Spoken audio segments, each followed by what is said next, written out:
Right before the altar, my daughter screamed, "Go away! My groom doesn't want you here." Yet 24 hours later, she called demanding the villa keys for their honeymoon, unaware that she was walking straight into a trap I had already set. At my daughter's wedding, the wedding I had meticulously planned for months, the moment I had prepared to embody paternal pride, I was cast aside by her. "Go away," my daughter shrieked, her voice choked with tension and perhaps fear. "My groom doesn't want you here." The words, delivered in full view of approximately 120 guests, old friends, business colleagues, witnesses to my decades of building, were not merely a rejection. They were a public humiliation, perfectly orchestrated. I left silently, nursing a sharp, deep pain in my chest. It was angina, a physical symptom my cardiologist had warned me about, but it was also a spiritual wound, one that felt almost cold and solid. It was the acknowledgement that I had lost my daughter to a man I had known for only 3 months. The public shaming happened around noon. I had locked my car door, fumbling with the nitroglycerin tablet under my tongue, waiting for the agony to subside. The evening passed in my too-large house, whose silence now held the weight of defeat. But even as I wrestled with the pain and the shock of my banishment, my mind had begun to drift from the grief of a father to the cold calculus of a strategist. The next morning, the phone on my desk vibrated. Ma, my daughter's name flashing on the screen. She didn't call to apologize or explain the public scene of the previous day. She called to demand property. "Dad."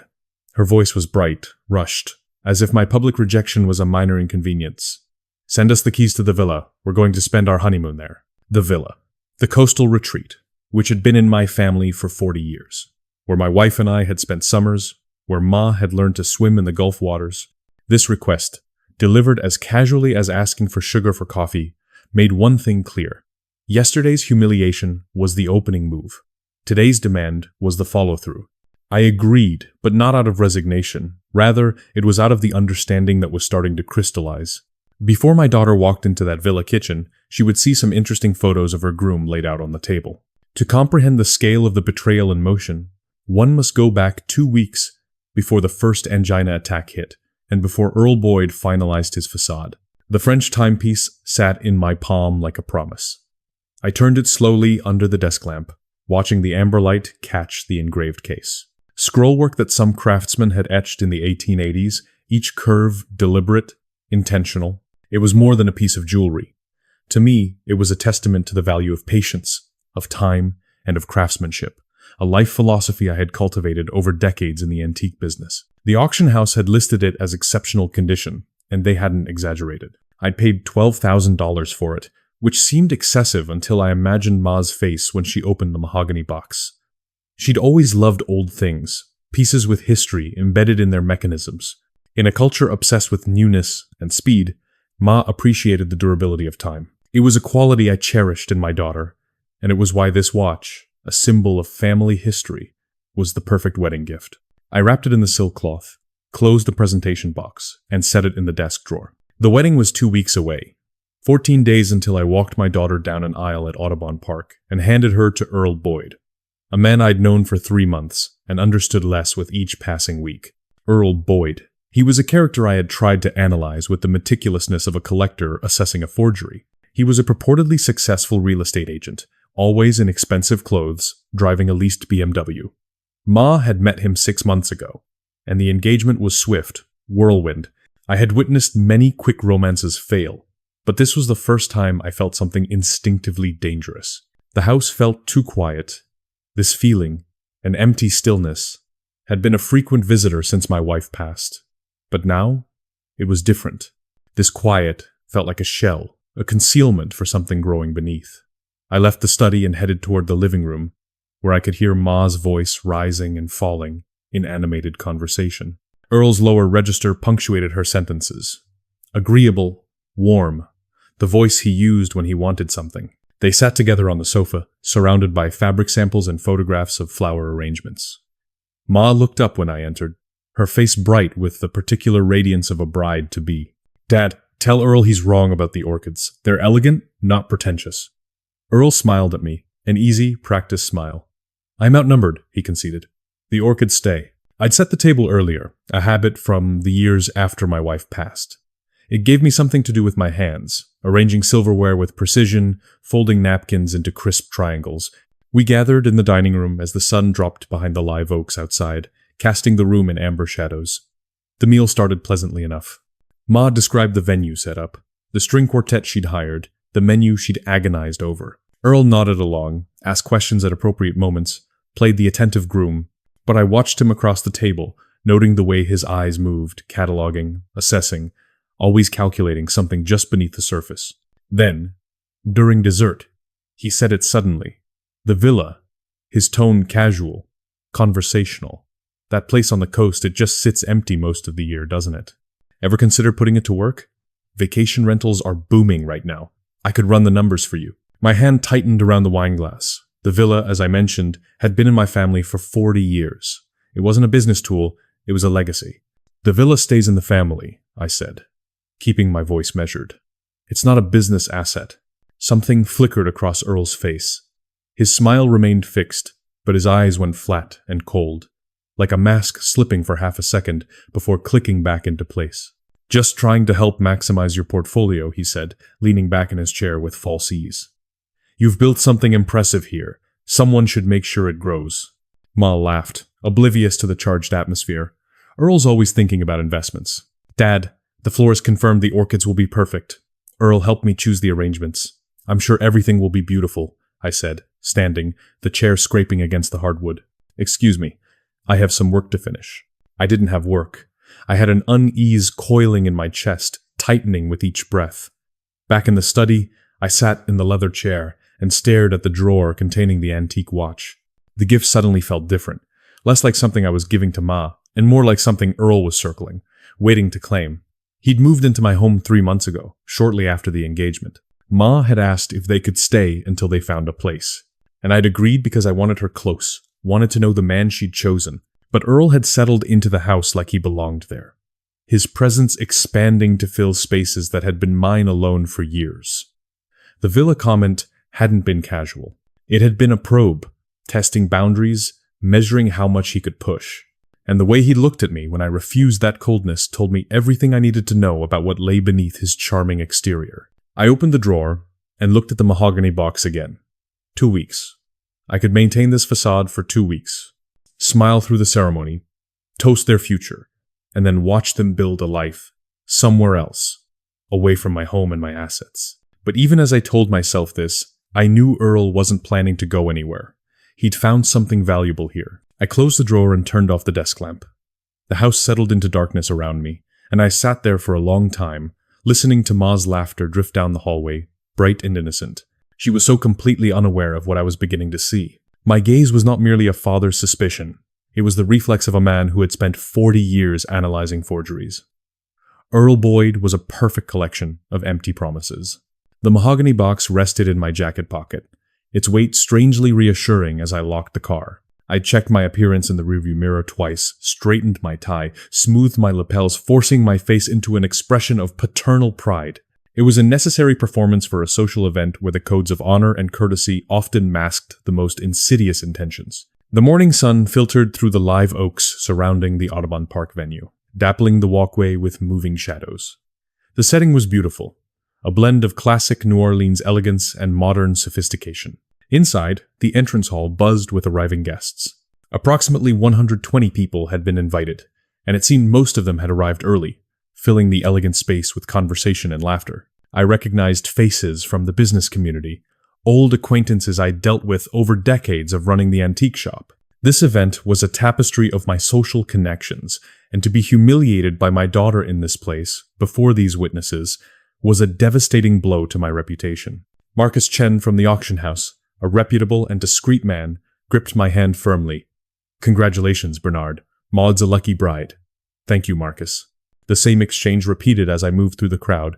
Handshakes, smiles, congratulations that I accepted with practiced ease. I touched the box in my pocket, planning how I'd present the gift privately before the ceremony, a moment between father and daughter before everything changed. The main reception area opened before me, decorated with those white orchids Ma had insisted on. White petals cascaded from tall arrangements, their elegance undeniable. Yet, to me, they felt like funerary blooms, portending something cold and unnatural. Ma stood near the receiving line with Earl, greeting early arrivals. She wore a pearl-collared dress, Not her wedding gown yet, something for the pre-ceremony mingling. I started toward them, navigating through clusters of guests. She saw me coming. Her expression shifted, something tightened in her face, and she broke away from the group, moving to intercept me. Her hand found my elbow, not affectionate, but firm, steering me away from the others. Dad. Her voice dropped low, barely above a whisper, but the tension in it cut through the ambient noise. You need to go. Earl doesn't want you here. Please, just leave. The words didn't process immediately. I stared at her, certain I'd misheard. What? Ma? What are you talking about? Her fingers tightened on my arm. Around us, I felt heads turning, conversations pausing. The confrontation was happening in full view of guests standing near the gift tables, witnesses to whatever this was. Just go, she said. Sharper now, her face flushed. Don't ruin this for me. Please. Pain lands through my chest. Sharp. Immediate. Radiating down my left arm. Angina. The stress triggering the condition my cardiologist had warned me about. My hand moved instinctively toward my heart, but I caught myself, converted the gesture to adjusting my jacket. I would not show weakness here. Not in front of these people, not in front of Earl, who I could now see watching from across the room, his expression satisfied, pleased, like a man admiring his own handiwork. This humiliation had been planned, orchestrated. I understand, I said quietly, releasing the words with effort. I didn't argue, didn't plead, or demand explanations. What would be the point? Everyone was watching. Marcus Chen, the Johnsons from 2 streets over, colleagues from Ma's gallery. I could see them registering this scene, filing it away as gossip for later. I walked to the gift table, each step measured despite the crushing pressure in my chest. The mahogany box emerged from my pocket. I set it down among the other wrapped packages, this $12,000 token of love, reduced to one item among many impersonal objects. Then I turned and walked toward the exit. The distance felt immense, endless. Whispers followed me like a current. Is that her father? Why is he leaving? Something happened. I kept my head up, my pace steady, refusing to hurry or stumble. The doorway finally appeared, the parking lot. My car sitting where I'd left it 20 minutes ago, back when I'd still been a father preparing to celebrate his daughter's wedding. Inside the vehicle, doors closed and locked, I fumbled for the small bottle of nitroglycerin I kept in the console. My hands shook as I placed the tablet under my tongue. The medication dissolved, bitter and chemical. I closed my eyes, waiting for the pain to ease. Through the windshield, I could see the venue. Elegant, expensive, filled with people who'd just witnessed my public rejection. My daughter had chosen Earl over me, or Earl had chosen to demonstrate his power, and Ma had complied. The pain in my chest began to recede, replaced by something colder than medicine could provide. Clarity, focus, the sharp edge of understanding. Earl Boyd had engineered this, the timing, the public nature of it, the casual cruelty. This was a message, a demonstration of control. The sociological impact of public shaming in a community built on reputation is profound. Earl knew that eliminating my standing would solidify his own claim to Ma and her life. He'd spent 3 months in my home, mapping my assets, identifying what he wanted. And now he'd cut me out, removed the obstacle, claimed everything as his own, but he'd made a mistake. He'd assumed I'd accept this, slink away in shame, let him have it all. I sat in that car, my hands still pressed against my chest, and felt something fundamental shift inside me. The hurt father was still there, grief-stricken at losing his daughter. But something else emerged alongside it. Colder, harder, patient. Earl Boyd had declared war. He just didn't know I understood the battlefield yet.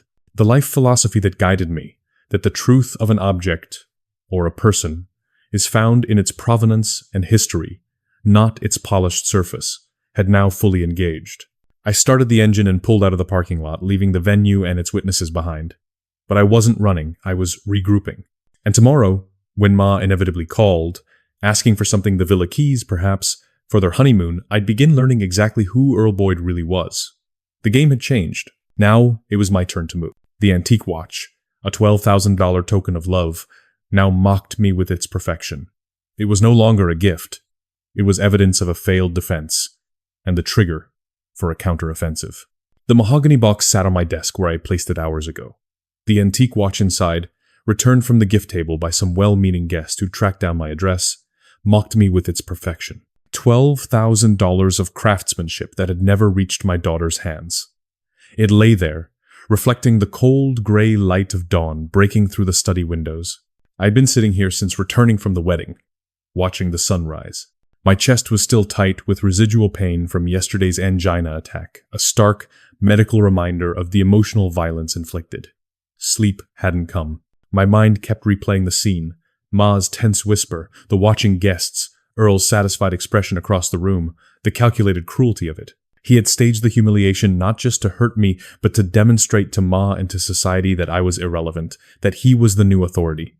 This was a sophisticated power play, typical of a predator. When my phone rang mid-morning, I stared at the screen for 3 rings before answering. Ma's name glowed there, insistent. There was no hesitation in her call, only demand. "Dad, we want to use the villa for our honeymoon. Can you send me the keys? Earl says the coast would be perfect this time of year." Her voice was bright, rushed, bubbling with newlywed excitement. No apology, no acknowledgement of yesterday's public betrayal, just a simple demand for my property, delivered as casually as requesting sugar for coffee. I said nothing. The silence stretched between us, broken only by my breathing and the distant sound of traffic through her end of the line, felt immense. "Dad, are you there?" The villa. I kept my voice carefully neutral, a deliberate, calm mask. "For your honeymoon?" "Yes." "Is that a problem?" "We'd leave this Friday." Friday, 5 days away. Earl wanted immediate access to the coastal property, the place Ma's mother and I had built together, where we'd spent summers watching our daughter learn to swim in the Gulf waters. My instinct screamed to refuse outright, but the strategist in me recognized the danger of a direct refusal. It would trigger an immediate legal response from Earl, a fight I wasn't yet prepared for. I needed time. The wisdom I had gained from 40 years of business patience over immediate reaction had to prevail. "I'll need to prepare it first," I said, each word measured and deliberate. "The systems haven't been checked since winter. Give me a week." "A week?" Her disappointment came through clearly. "I guess that's fine. Just let me know when it's ready." She hung up without saying goodbye. I sat holding the phone, staring at the blank screen, feeling something cold and clear crystallize in my chest. This wasn't about romance or honeymoons. Earl was moving on the assets already, assessing value, measuring what he could claim. Yesterday's humiliation had been the opening move. Today's request was the follow-through, a test of my boundaries and willingness to surrender. The hurt father still bled inside, but a harder, colder entity, the protector, was taking over. Earl Boyd had declared a financial war, and I understood the battlefield was not emotional. It was documented. The one thing Earl hadn't accounted for was my methodical nature, my professional focus on authenticity and documentation. I opened my desk drawer and pulled out my leather address book, the one I'd maintained for 40 years of business contacts. I flipped through pages until I found Marcus Webb's personal number. Marcus managed the Roosevelt Hotel and had once mentioned over drinks at a charity auction that he knew people who could handle delicate matters discreetly. The world of high-end antiques and charity circuits taught you that everyone had a specialist for every kind of problem. He answered on the second ring. "Marcus, it's Bernard Mason. I need a favor." "Bernard." His voice carried immediate concern. "I heard something happened at your daughter's wedding. Are you all right?" I bypassed the emotional theater. "I'm fine. What I need, Marcus, is competence and discretion. Someone who can look into a person's background thoroughly, discreetly." A pause. Then, the professional connection clicked into place. "I know someone. Former police, now private. Louis Morales. He's reliable. Can you send me his contact information?" "Give me 10 minutes. Another pause. "Bernard, be careful with this. I will." The text arrived 8 minutes later. "Louis Morales, Magazine Street address, phone number." I stared at the information, feeling the first stirring of something that had been dormant since yesterday. Not hope exactly, but purpose.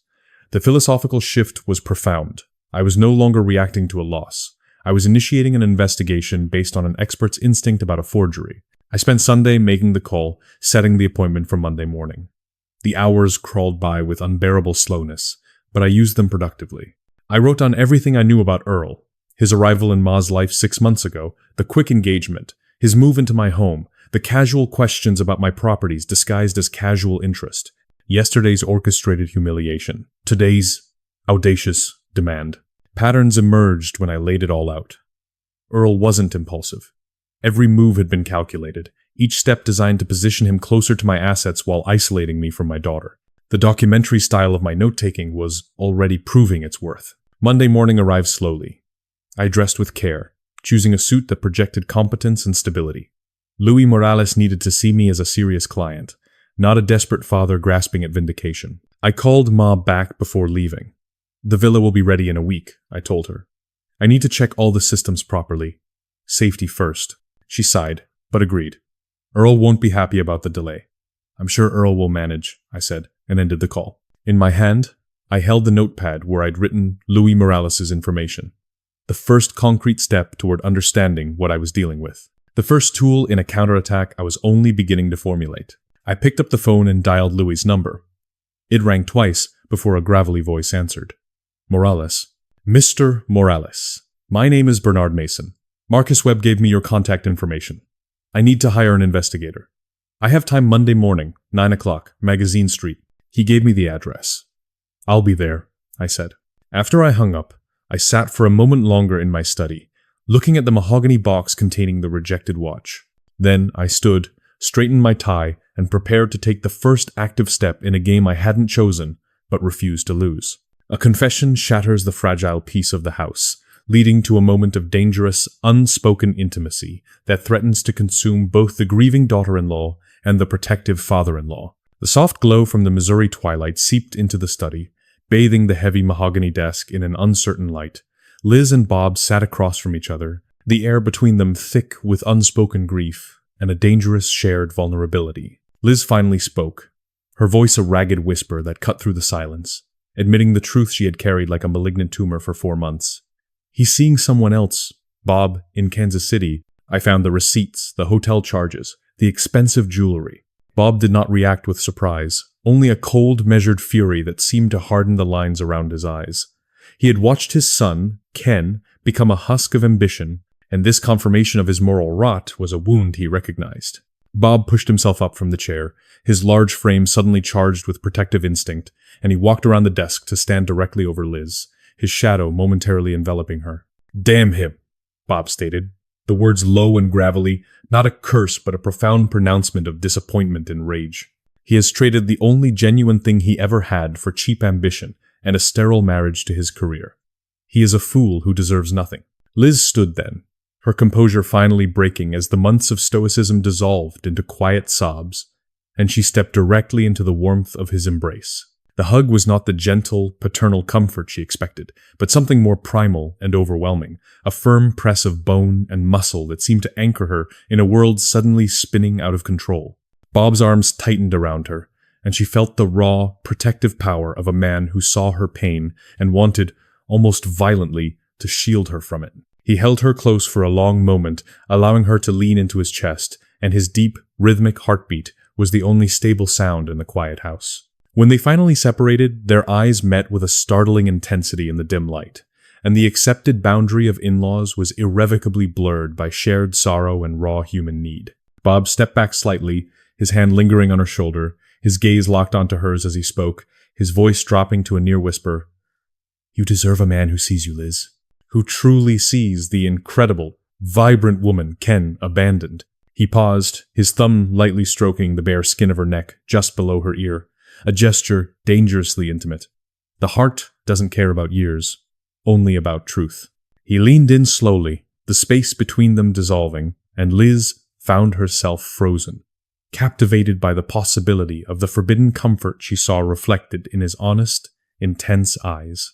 Would this forbidden kiss be the price of her truth, or the spark of her unexpected, devastating salvation? The unspoken tension reaches its breaking point when Bob forces Liz to confront her true desires, leading to a near-kiss moment shattered by Ken's sudden, unexpected return. Bob did not wait for Liz to answer his loaded question. Instead, he stepped closer, forcing her to confront the profound truth of the moment. He lowered his voice, the question, a brutal demand for honesty that cut through the polite layers of their relationship. Do you truly still want a man like Ken, a shell obsessed with titles? Or do you want the kind of man who would cherish the real, complicated woman you are? He pressed her against the wall, the difference in their size suddenly prominent.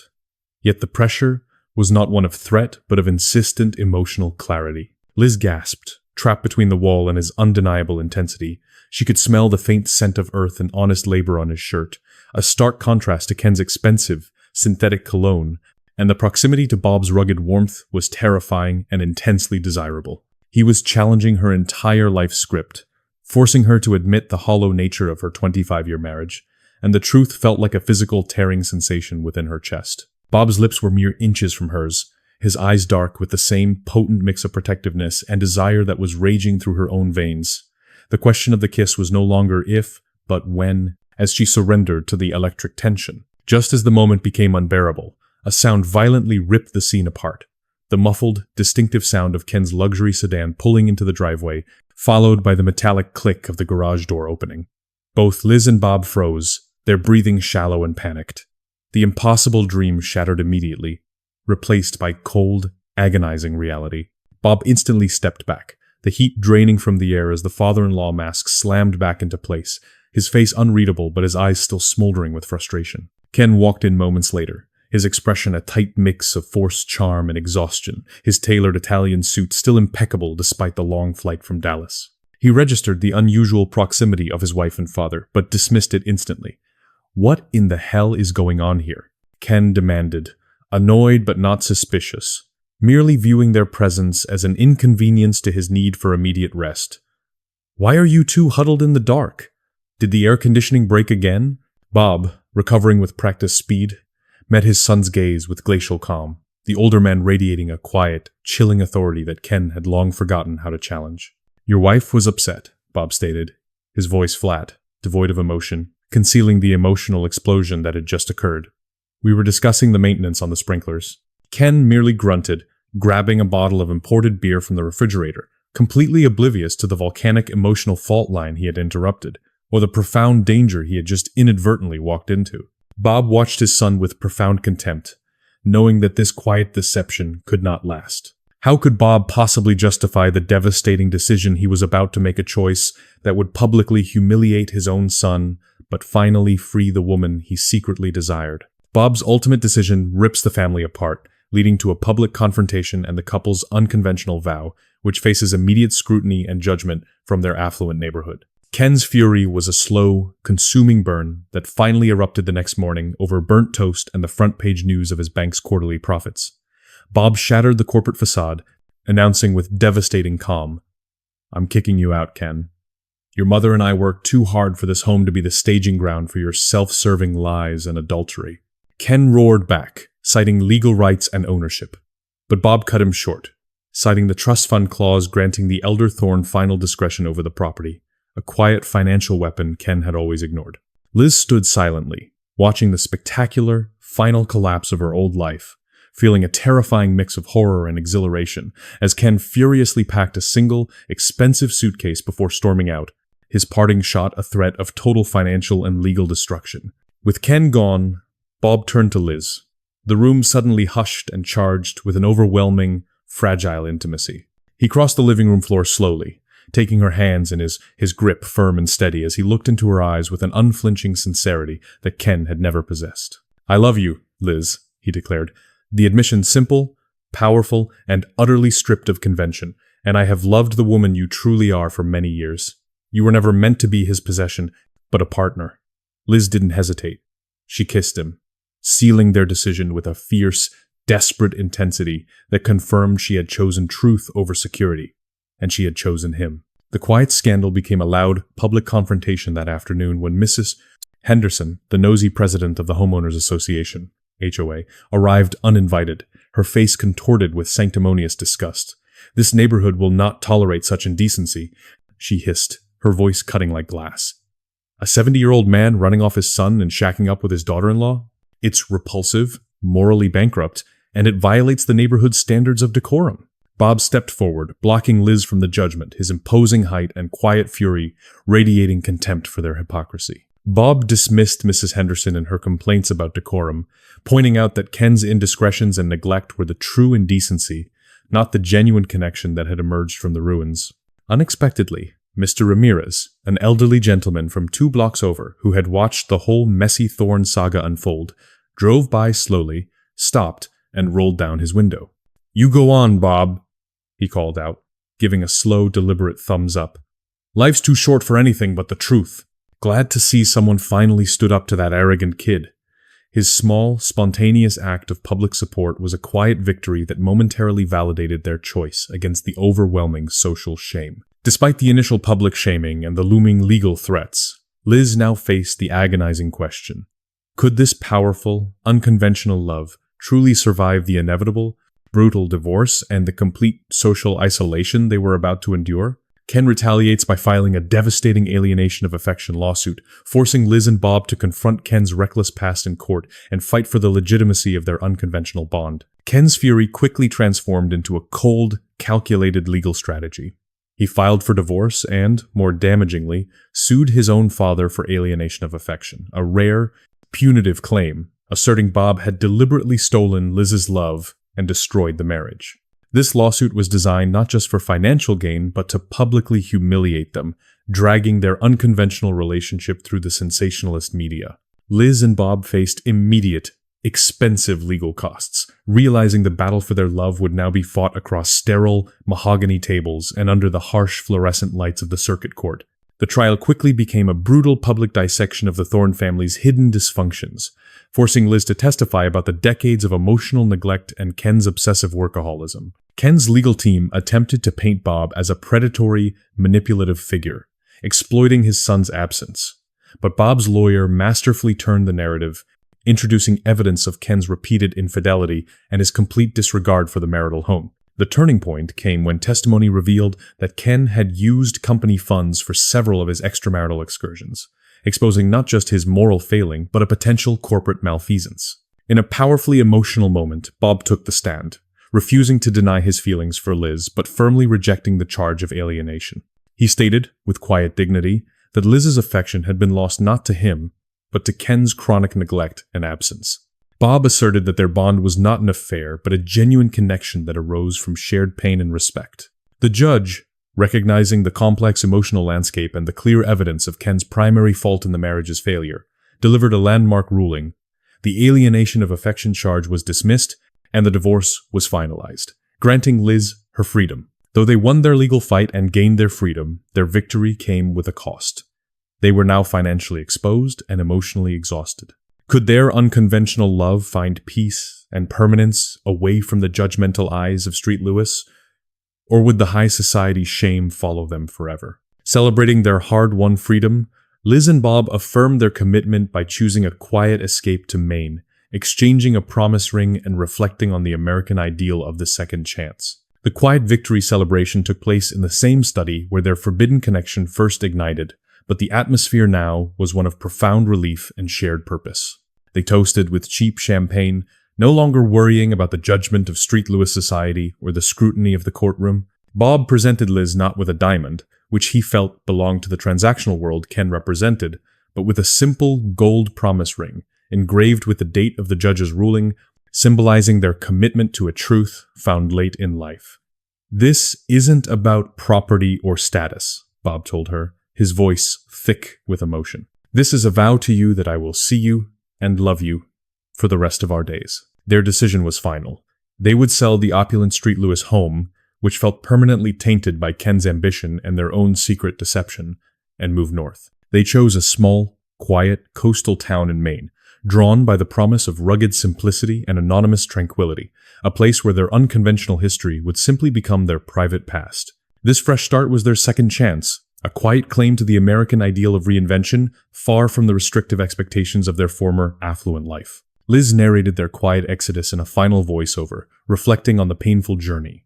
"We lost our status, our easy retirement, and our conventional standing, but we gained something infinitely more valuable, each other, and the honest truth of who we were." She concluded that the high cost of their legal and social battles was ultimately the price of admission to a genuine, late-life happiness. Their story was a powerful testament that love, when rooted in integrity and respect, has the power to rescue individuals from emotional solitude, no matter the societal cost or the passage of time. Would this hard-won peace and the rugged isolation of Maine provide the final, lasting happiness they craved? Or would the long shadow of their dramatic past eventually follow them even to the quiet coastline?